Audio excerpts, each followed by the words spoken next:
जय जगन्नाथ। हे मोर जगन्नाथ प्रेमी बंधुगण, चली धर्ममास कार्तिक। अनेक भक्त माँ मौसी माने महोदधि स्नान करी नरेन्द्र पुष्करिणी स्नान सारी खाली पादरे चली चली श्रीमंदिर को जाउछंती।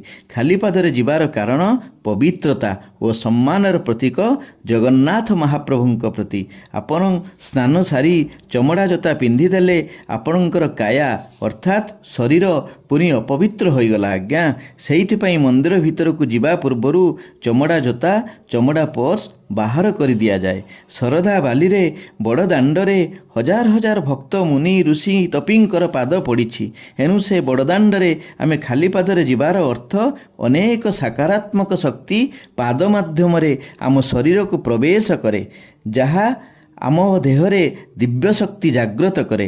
एमिति सुंदर सुंदर तथ्य जानिबा चैनल को सब्सक्राइब करंतु। जगन्नाथ सदा सर्वदा समस्तंकर मंगल करंतु। जय जगन्नाथ, जय जगन्नाथ, जय जय श्री जगन्नाथ।